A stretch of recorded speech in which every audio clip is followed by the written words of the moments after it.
Hello everyone, Victor is here, your organic chemistry tutor, and in this video I'm going to work through a whole bunch of the acetal formation and acetal hydrolysis problems. So get your notebooks ready and let's get going. So in my first example here, I have a reaction between an aldehyde and alcohol in the presence of the acid. So that one is going to be the acetal formation reaction. And the first thing that I'm going to do here, I'm going to use the trick that I taught you in one of my previous videos, how to quickly predict the products. So first I'm going to redraw my starting material, and then I will redraw my alcohols somewhere in the vicinity of this oxygen. I'll do it like that. Next, we are going to erase the middle oxygen that used to be my carbonyl.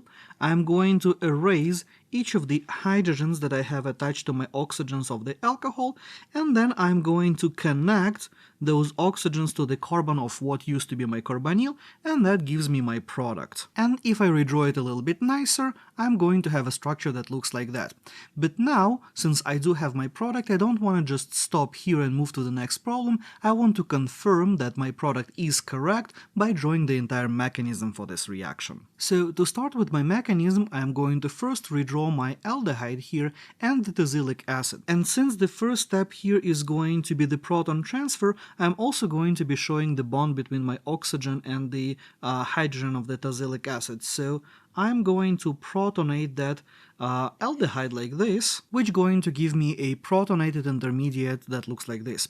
Notice here that the aldehyde has a hydrogen, but that hydrogen can be implicit, so I'm not going to be redrawing that hydrogen every single time because it's not really going to be doing anything during our reaction and it's just going to clutter the picture. So although technically I do have this hydrogen here as well, I'm just not going to be showing that throughout the entire mechanism. And so now when I have my aldehyde that has been protonated, I have a very electrophilic species, so I can react with my nucleophile, which in this case is going to be methanol. So I'm going to redraw one molecule of methanol, and I'm going to show the nucleophilic attack from the methanol onto my aldehyde like so, which is going to give me the following protonated intermediate. And now we'll need to get rid of the proton from this part of the molecule, and I would have to protonate my OH group in order to create a leaving group and have the second equivalent of my methanol attacking. So first, to deprotonate my molecule,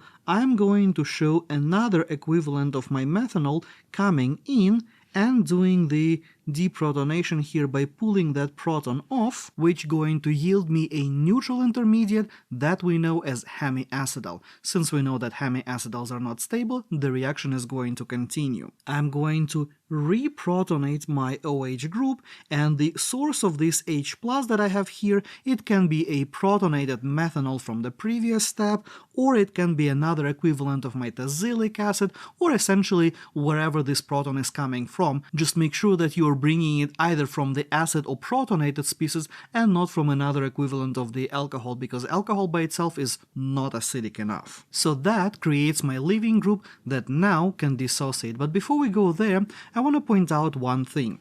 Sometimes some instructors going to combine these two steps and show something like that, where we take the electrons from this oxygen and grab this proton directly like so. While this is a common shortcut, I generally do not recommend doing that unless that is the way your instructor shows this reaction, because technically this step where you have the intramolecular exchange of the proton like that is forbidden by symmetry. The orbitals just don't work the way that these arrows show that. So overall, essentially, that means that what I'm showing here with my green arrows is a little bit of a science fiction, although, as I've mentioned, that is a common shortcut. So, as I said, only do that if your instructor allows for that, and keep in mind that outside of your classroom, that is probably not going to be acceptable. Now, back to my mechanism here. As I've mentioned, the next step here should be the leaving group dissociation. That is going to happen like so, where the oxygen is going to help my leaving group dissociate. We sometimes refer to that as assisted ionization as well. So that's going to give me the next electrophilic intermediate that will look like this.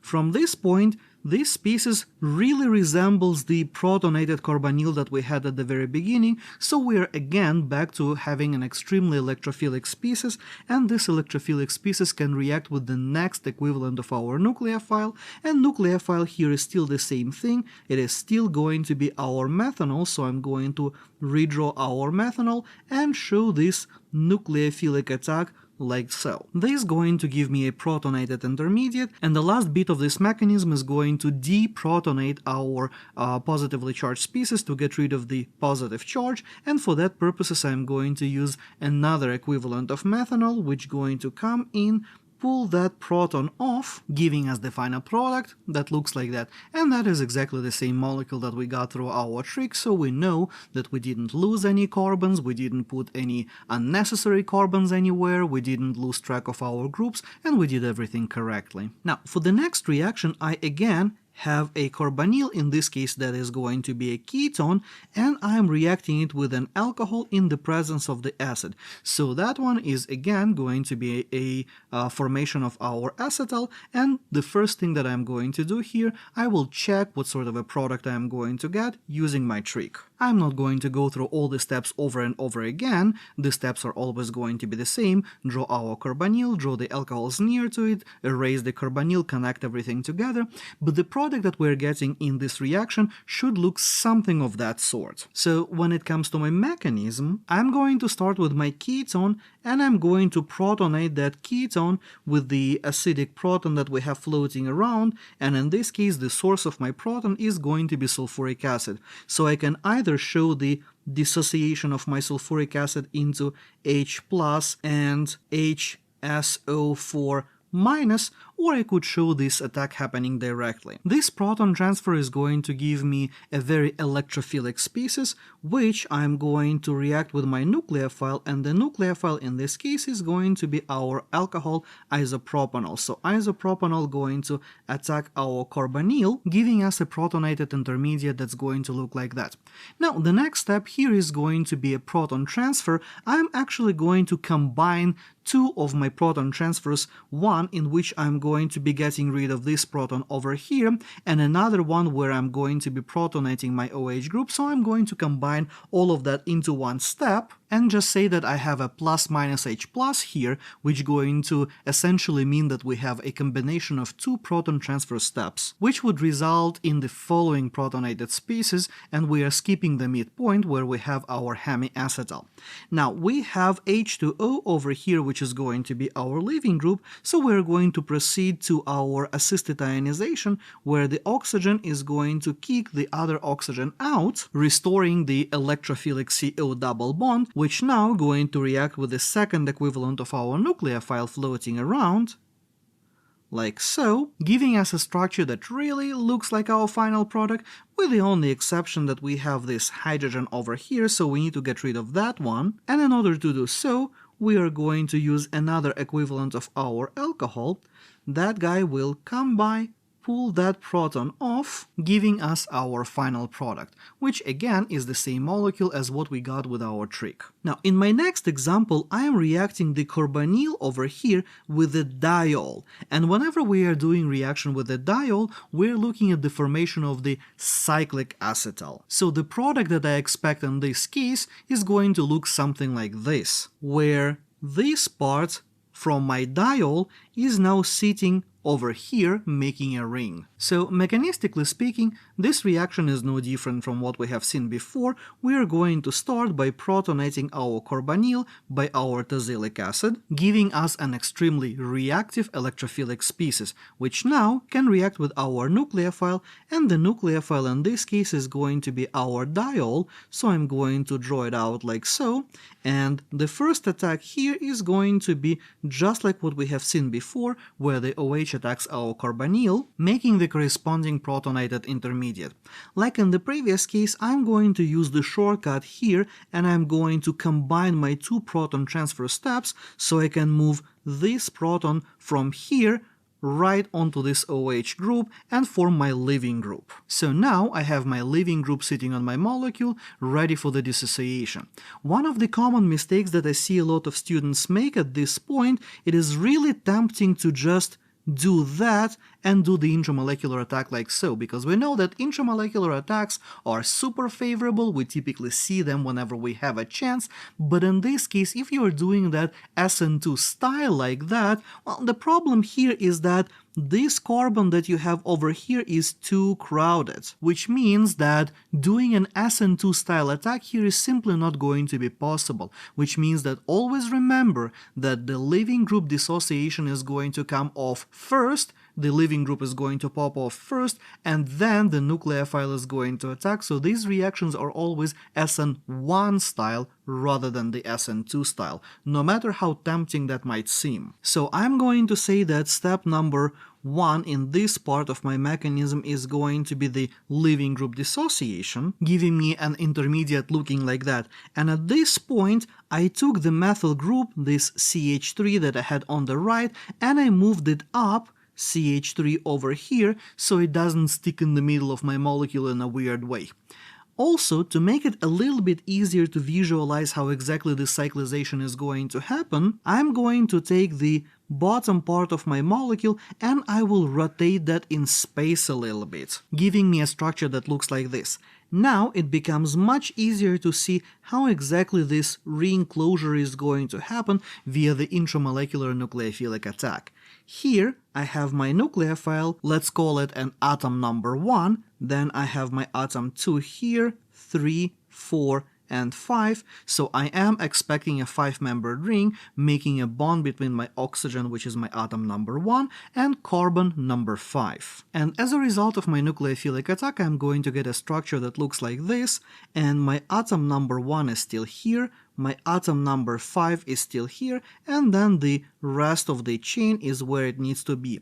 Notice that here I did not get rid of the proton that was on my oxygen yet. That proton is still sitting here, so the last step in this mechanism is going to deprotonate my molecule to give me a neutral product. And to do that last part, to deprotonate our molecule, we can use anything that's floating around with an electron pair. For the simplicity's sake, I'm going to use the tosylate over here, so that is going to be my conjugate base coming in, pulling that proton off. So my final product looks like this. You notice probably that my final product here doesn't look exactly like the one that I drew before, simply because in this case we actually did a little bit of a rotation around a single bond over here. So if I rotate it back, then what I'm going to end up with is the left part of my molecule stays as is. Now the right part of my molecule, if I rotate that in space, is going to have my 5-membered ring looking up and then the methyl group looking to the side like so. So as you can see, it is exactly the same molecule as what I have predicted initially. And moving to my last example of the acetal formation, we again have a diol as our starting material over here, so that means that we are again looking at the formation of the cyclic final product. And if I use my trick to predict the product real quick here, I'm going to have the molecule that looks like so. Keep in mind that not every cyclic acetal is going to be a 5-membered ring. You can just as easily make a 6-membered ring. Like for instance in this case, I have a diol that has 3 carbons in between my oxygens, so in this case, when I take these 3 carbons plus each oxygen, which is going to be my atoms 4 and 5, plus the carbon of the carbonyl, which is going to be my atom number 6, so that makes overall a 6-membered ring in this case. Now, mechanistically speaking, it is the same reaction as what we have seen before. We are going to start here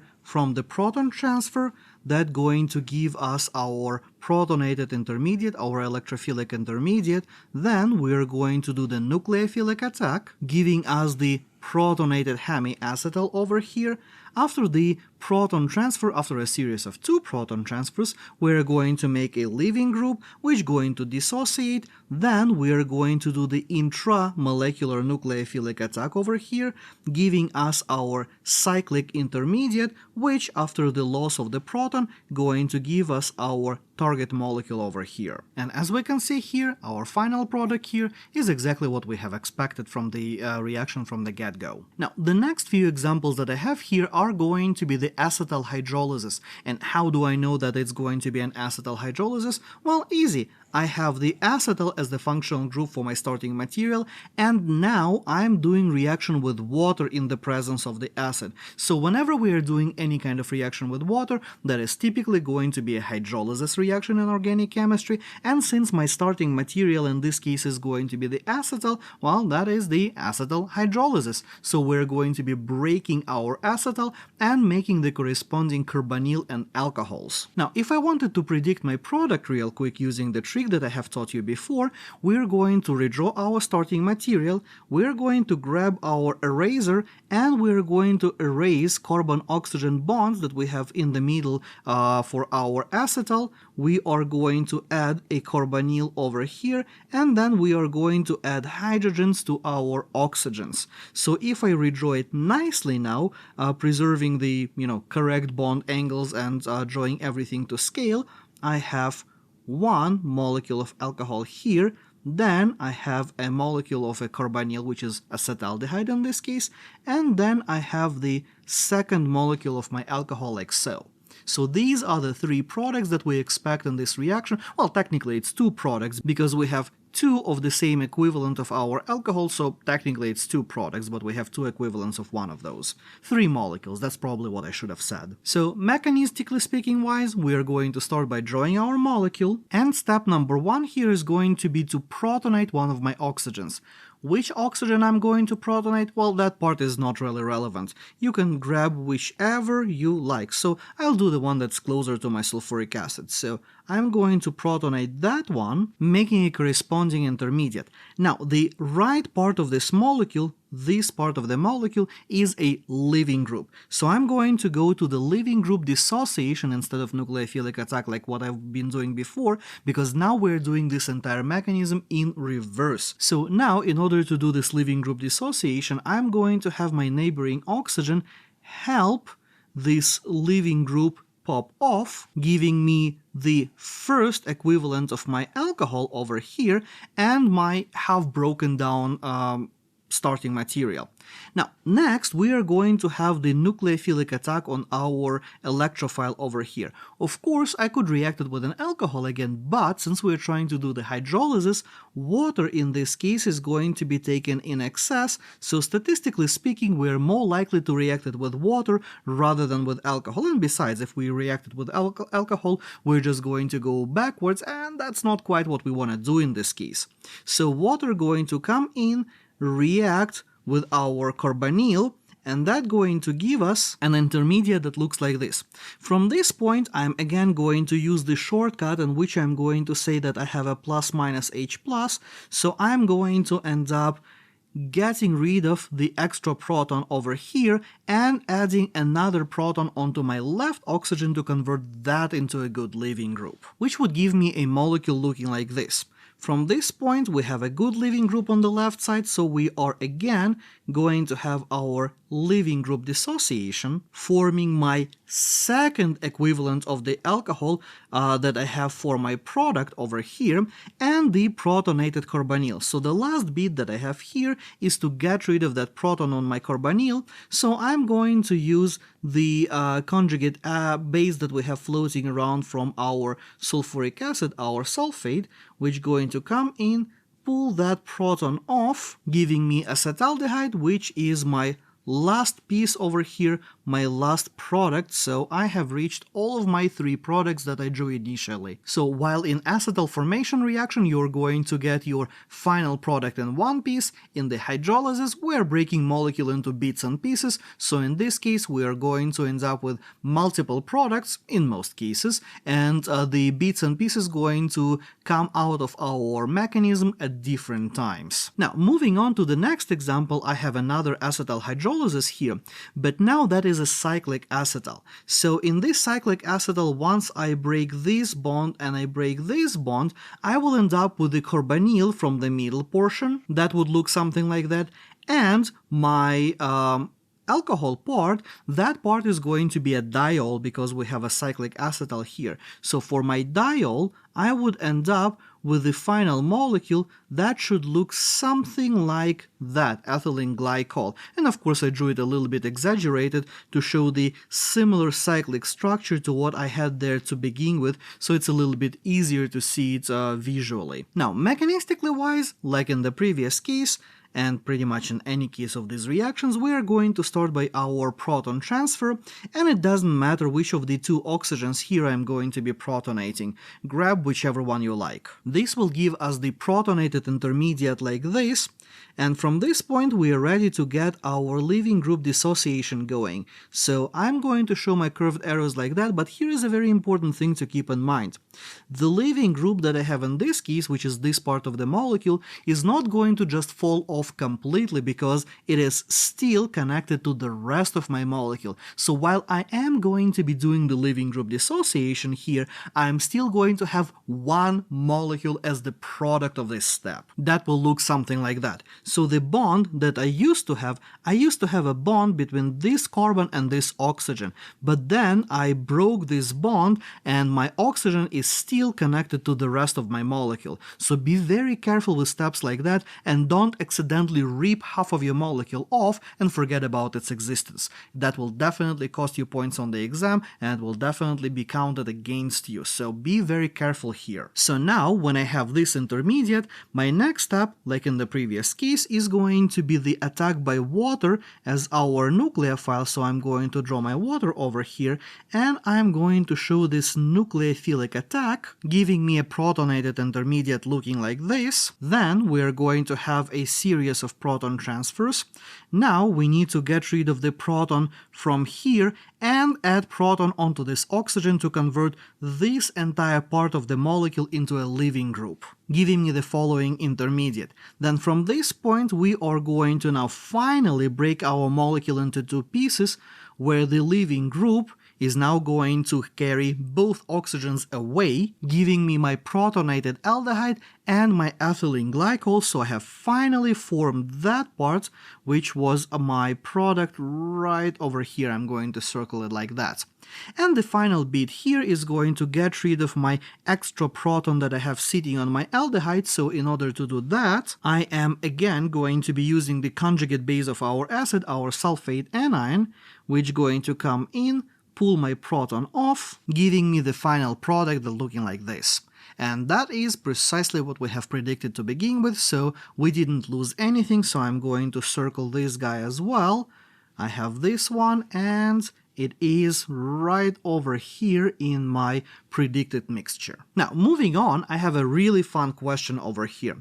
I have my acetal in the middle of this big and scary molecule, and since I'm reacting it with water again, I'm going to do the acetal hydrolysis just like in the previous case. But here is something interesting. Once I break these bonds over here and use my trick to predict my final products, I would end up with only two molecules.